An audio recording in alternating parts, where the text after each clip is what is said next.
Hello, Stefan CM.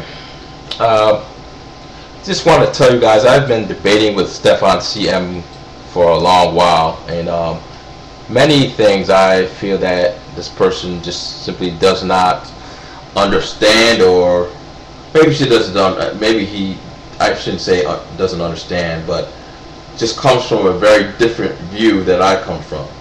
Um, in saying that, I'm watching this video, Double Standards Against Whites.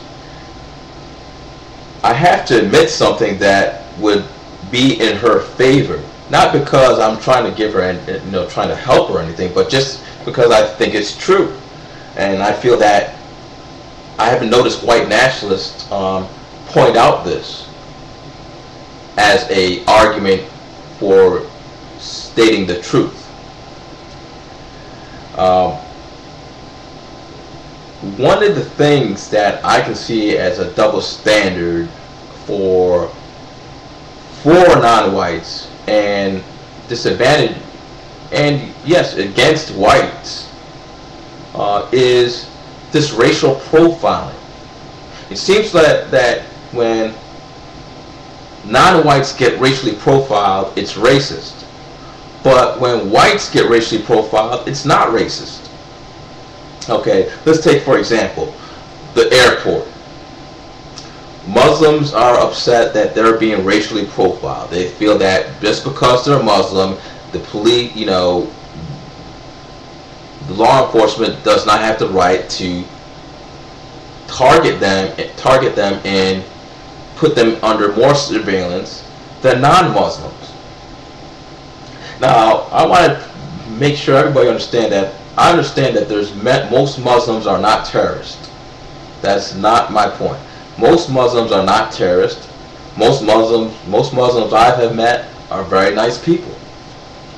However, that does not take away the fact that global terrorism, in terms of major global terrorism, has been committed by Muslim people.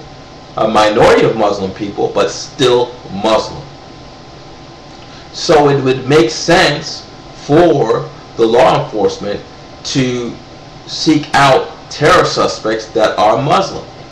I mean, how many non-Christian, how many atheist black people are going to be terror suspects for Al-Qaeda?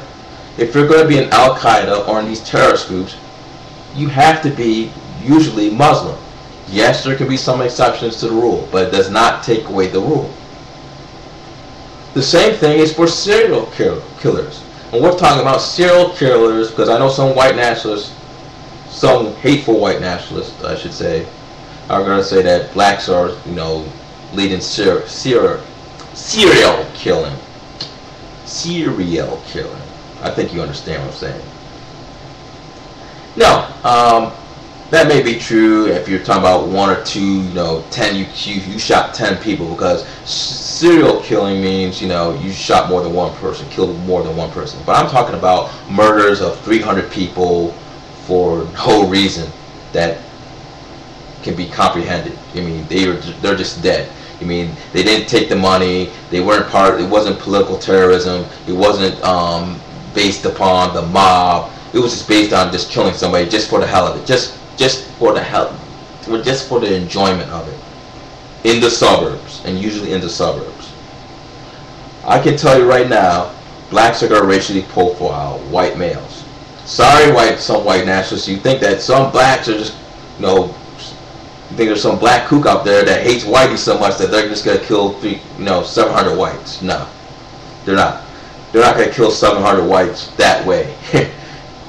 Black people who even hate white people are going to rob them, take their money, then kill them. Well, we're talking about murder people like Jeffrey Dahmer, okay? Jeffrey Dahmer. We're talking about the 1977 killer. These guys don't only kill their victims; they have like certain signs, certain rituals, S&M rituals. Especially if they're rape and murders. Those guys are most likely going to be white males, okay? And if it's premeditated and it has a certain weirdness to it, most likely they're going to be white males. and the police are going to profile white males. Not all black folks, no ghetto blacks, quote unquote ghetto blacks, no baggy stripping black now. They're not even going to look at them. They're not even going to go to the inner city. Okay, they're going to be racially profiling white males.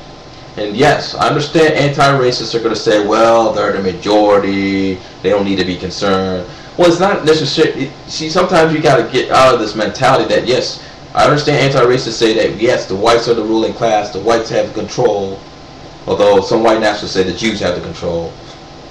I understand how anti-racists say that.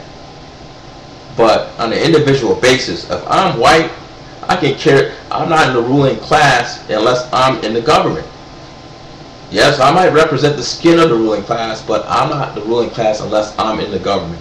And what I'm saying is that, you're talking about the police department, yet just predominantly white, trying to do something unfair to you. You claim that that's unfair to non-whites when they're doing the same thing to white people. I mean, that's just simple. I mean, so this myth that white people are not racially profiled, I mean, we gotta lose it. So if I were Stephon CM, I would talk about double standards like that. I wouldn't talk about it. I don't think that's necessary enough to justify a white separatism. I don't think that will convince the whites to separate, or the white majority to separate. But at least you have something that has some, is solid. I mean, the black colleges, affirmative action stuff, I already went over that. But I think that is where, if I were a white nationalist, which I'm not, that's where I would start. Alright, thanks a lot. Bye. Have a nice day.